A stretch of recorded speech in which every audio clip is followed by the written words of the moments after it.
Do not drop your valuable players for absolute traps on the waiver wire unless you're trying to go 0-10 for the rest of the fantasy football season, which I hope you're not. Here are the 7 players that we need to be avoiding and letting our idiot league mates pick up coming into week 5. As we get into it, hit that like button. We have our like goal right here. It would mean a ton to me if you do subscribe to this channel, because we're the only people on YouTube that'll give you both sides of the ball of people to add and people not to add. And make sure to stick around to the end, because I'll give you a list of players that are completely safe to drop at this point to make room for the actual league winning waiver guys. And the first guy we need to be avoiding is Chandler. He might have handcuff value, but as far as what we saw from last week, he's nothing more than that. He's rostered in almost 50% of leagues, but let's just look at why we need to be leaving him there. Last week he had 8 snaps compared to Aaron Jones at 56 snaps. He also had 4 routes run out of the backfield compared to Aaron Jones at 21. And all of that encompasses 3 rushing attempts for Chandler and 22 for Aaron Jones. Along with this offense absolutely rolling, averaging almost 30 points a game, if he can't see field time when the Vikings are controlling and winning games, what is it going to be like when the Vikings are in closer games or end up losing games and playing from behind,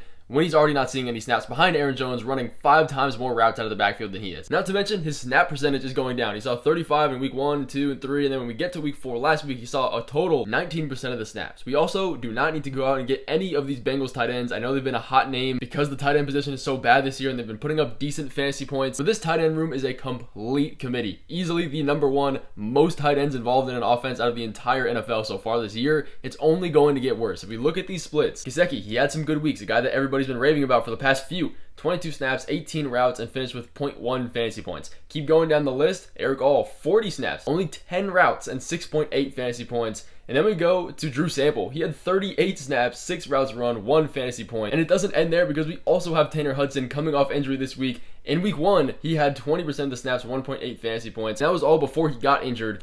It is a complete committee. I don't want any of these guys. There's just way too many tight ends for any of these guys to be trusted on a week-to-week basis. We also have T. Higgins coming back into this offense. Obviously, Jamar Chase is the number 1 target. We also have Yoshi getting a good amount of targets and usage in this offense as well. They might have a pretty good matchup against the Ravens defense, who do allow a good amount of points to tight ends, but until we can figure out like one person that's going to get these targets, they're all going to be equally mid. And speaking of mid, if you are thinking of grabbing Juwan Johnson, don't go ahead and do it. And this is for a completely different reason than these other guys, because he's actually seeing a good amount of snaps. He had 50 out of the 71 snaps played in total last week. He ran 27 routes. Then we compare that to Foster Moreau. He had 42 snaps, which is pretty good, but only 7 routes. He is a pure blocker. And obviously we have Taysom Hill with 14 snaps and 4 routes run before the injury. So again, this game is a little bit of a chalk up. As you can imagine, a lot of Taysom Hill's success, which was 3 targets, came from Taysom Hill not being in this offense. Unless this offense can keep rolling as good as they were in the beginning of the season, averaging 40 points a game, which it looks like they've come back down to earth at this point, he's another one of those guys that's not going to be trusted enough. And none of these numbers for Juwan Johnson should be surprising or new news to you, because he has always been a touchdown guy. He has never been a volume wide receiver at tight end.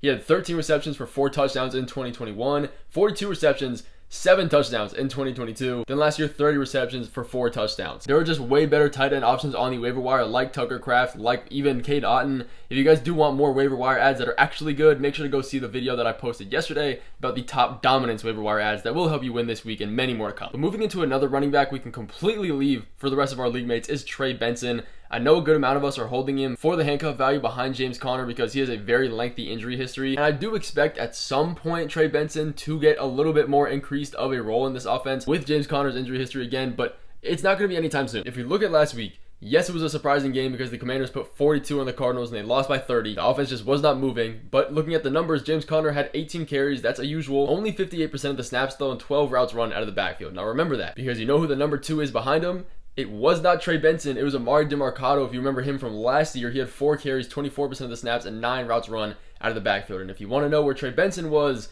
he was at the bottom with 9 carries, 19% of the snaps, and 2 routes run out of the backfield. Now, he did get more rushing attempts. You do have to understand that these numbers that I'm showing you isn't the end-all be-all for fantasy players, but it does give us a really good explanation on projected usage for the next week, as well as future usage if we combine all of the weeks in together. And Trey Benson isn't necessarily bad. He had 5.5 yards per carry on those 9 attempts. Now, that was the lowest on the team, but still very good. Trey Benson is just not worth a roster spot at this time, especially with all of these bye weeks coming up and injuries.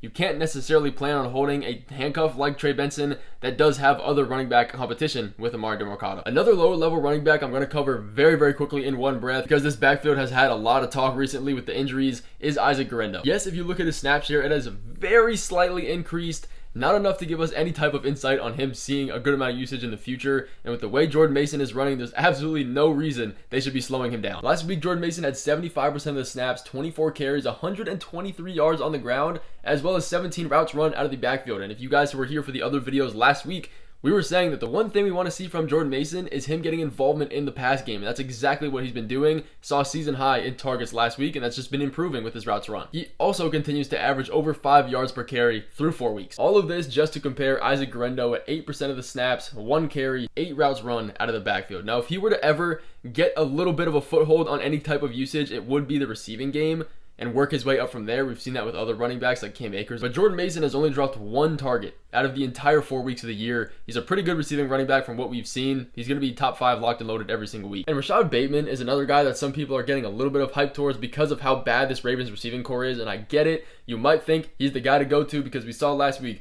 obviously Mark Andrews had 0 fantasy points. Zay Flowers only finished with 2. And Bateman actually led the receivers with 3.3 fantasy points last week. That is atrociously terrible. It wasn't even a very tough matchup as far as defenses goes either. And if you want to look at the good news for Rashod Bateman, I'm not just going to gatekeep information to make you think they're a bad ad. I want to actually help you guys make these decisions for yourself. He did play 65% of the snaps, which is pretty good compared to Zay Flowers at 68 and then Nelson Aguilar at 51, Tylan Wallace at 20. Now, he had a good snap share, but until this offense can actually support a true wide receiver 1 or at least somebody, he's not going to be worth a roster spot in our league because we do have Mark Andrews whenever he decides to wake up to be a target competition option. Even in what is shown to be a positive matchup against the Bengals this week, I'm just not going to do it. And a quarterback we can be leaving on our waiver wire. I know there's a bunch of bye weeks, so there is a ton of options.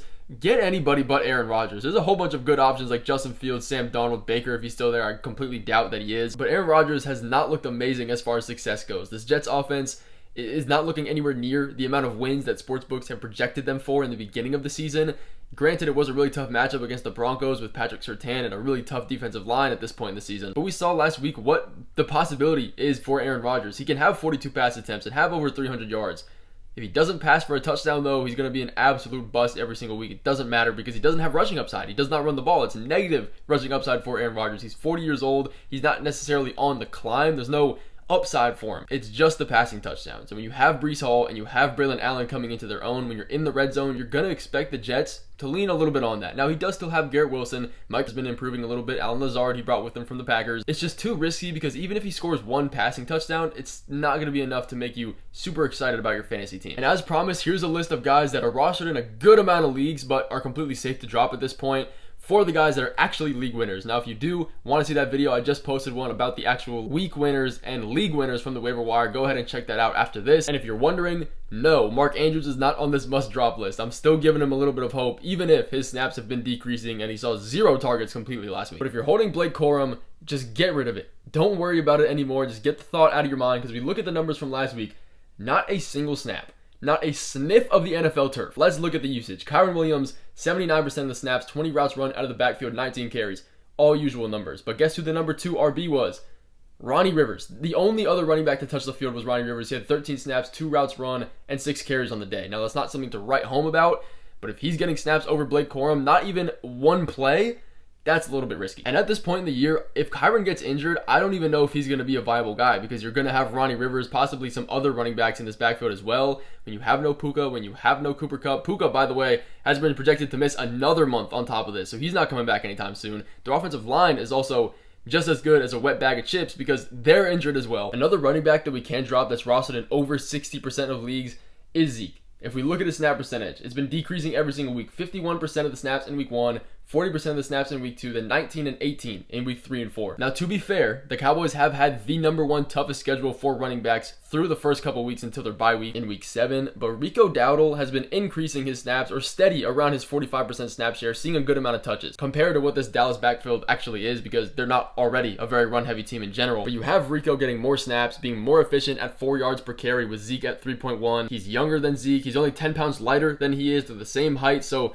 there is a possibility that Zeke loses that red zone role at some point in the season. But if you're rostering Jahan Dotson and a thought that he would be a plug-and-play guy for the Eagles last week with no A.J. Brown and Devonta Smith, you can pretty much guarantee and kiss that goodbye because he did nothing with none of those guys in. When they are back, he's going to, again, be absolutely nothing. He barely led this team in routes run and snaps last week, and Paris Campbell was just behind him for the number 2 wide receiver. They also have Covey, Johnny Wilson, some other guys in here as well. Finishing off this list, Jalen Naylor as well. We have Jordan Addison coming back, Gabe Davis, But that's going to finish off this video. I very much appreciate you guys hanging out in here, and I will see you in the next one coming soon.